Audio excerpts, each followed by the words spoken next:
De volta aqui no Espaço Online, hoje nós estamos conversando com Silvio Costa, que é professor, é escritor, é filósofo.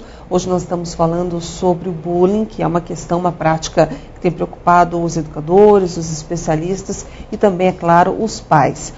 Silvio, nós fomos às ruas da cidade, perguntamos a algumas pessoas se elas já tinham passado por esse processo e qual foi o resultado disso na vida delas. Vamos acompanhar as respostas. Bom, bullying é um caso que está se popularizando, né? Uma coisa que você tem há muito tempo.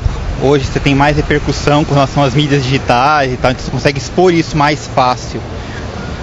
Todos nós já sofremos bullying uma vez na vida e eu acho que é sempre importante a gente impor limites, a gente não deixar extrapolar, sempre quando estiver percebendo o início disso, tentar barrar o mais cedo possível, porque senão isso vira uma bola de neve, né?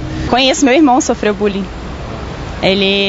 Quando ele era mais novo, ele era gordinho e ele sofreu bullying. Na época nem existia esse termo, né? Mas ele sofreu sim, mas eu não sofri não. O primeiro entrevistado disse uma coisa importante, que é necessário você impor limites. Mas como impor limites se muitas vezes você não tem nem maturidade para isso, Silvio? Eu acho que essa questão do impor limites é como o professor na sala de aula. O professor na sala de aula, a primeira coisa que o professor faz, na sala de aula, seja desde a educação fundamental, que infantil o aluno não entende tanto, entende pouco, né? Mas o professor faz um contrato. Assim como os pais também devem fazer um contrato com os filhos. E como é que esse contrato? É uma coisa formal, mas uma coisa que é lembrada. E o grande problema que eu vejo hoje em dia, principalmente na sala de aula ou até na direção, é que o professor também depende da direção, e a direção depende de uma série de coisas, é mais ou menos a fala, voltando de novo ao diretor das escolas de samba que disse, né? É preciso fazer alguma coisa, e o prefeito também disse, temos que fazer alguma coisa para dar o exemplo, porque senão cai na banalização. Então o professor e os pais, ele tem que fazer um contrato. Olha, é assim que funciona. Se não funcionar, você tem que determinar exatamente aquilo que vai acontecer.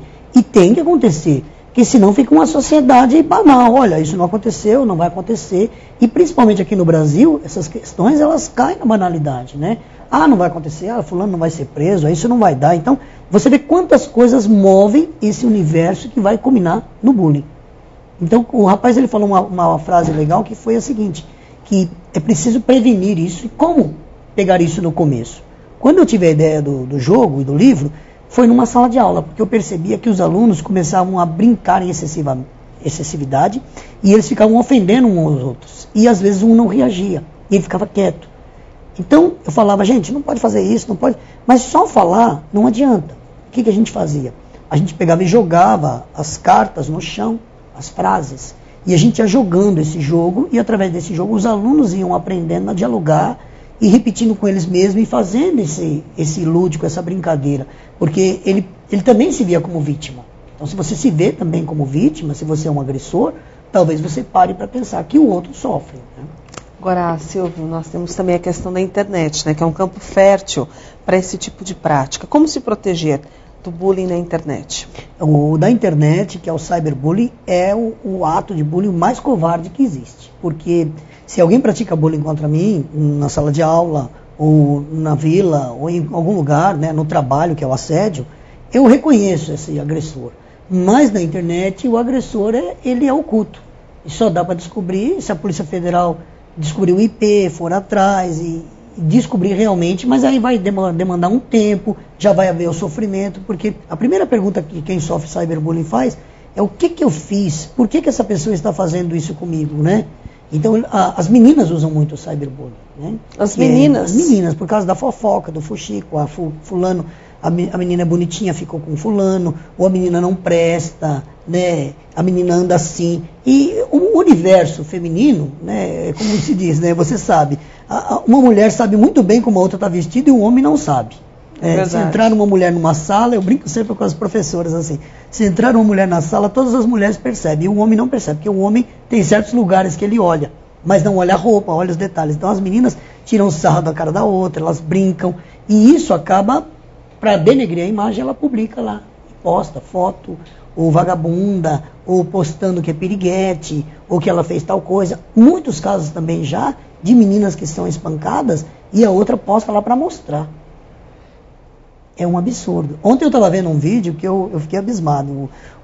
Tá no Facebook, inclusive, né? E sendo muito bem acessado, que é um pai falando que a filha postou no Facebook reclamando dele, falando uma carta com palavrões, um senhor americano, né?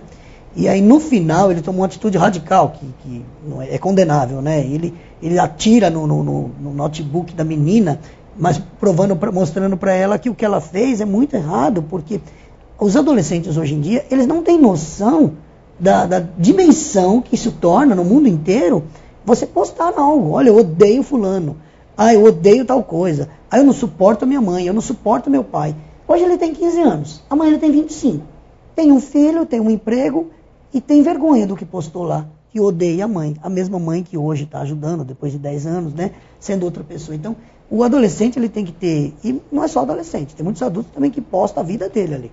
É verdade. Nas redes sociais. A gente tem que tomar muito cuidado, as pessoas estão perdendo o discernimento sobre as coisas, né?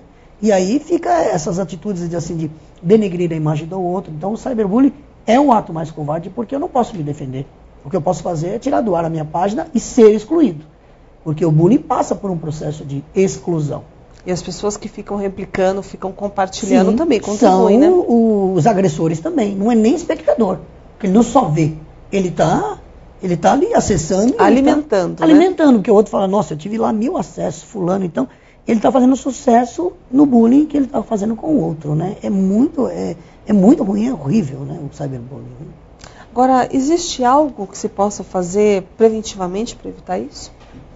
Só o diálogo.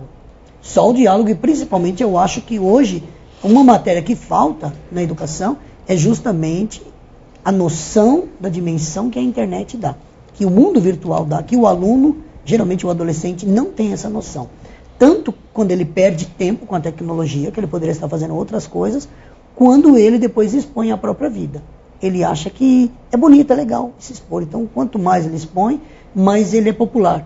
E eu acho que perdeu-se o conceito do que é popular, né? E os pais também precisam ficar atentos, né? A conduta dos filhos na internet, ao tempo que se gasta. Tudo passa pelos pais, né? Então, às vezes, os alunos não têm os pais presentes, é óbvio que ele vai, né, atuar nesse campo aí por falta de noção, por falta de ter um diretório, né, de falta de ter uma ideia. Aquilo que a gente estava conversando em off, né? Os alunos hoje, eles navegam, mas não tem uma bússola, né? E não sabem mergulhar. E quando eles mergulham, de cabeça, eles se machucam. Essa é a verdade. Hoje nós conversamos sobre bullying com o professor, escritor e filósofo Silvio Costa. Ele que está aqui em nossos estúdios, trouxe um pouco mais de conhecimento a respeito deste tema. Também nos mostrou um material super bacana, que foi produzido em parceria com a editora Paulinas, que é este que vai aparecer novamente aí no seu monitor, o Anti-Bullying, que foi lançado e traz inclusive um jogo que é bastante proveitoso para pais e também para alunos e também para os profissionais da área da educação. Silvio, muito obrigado pela sua presença aqui. Uma boa tarde para você.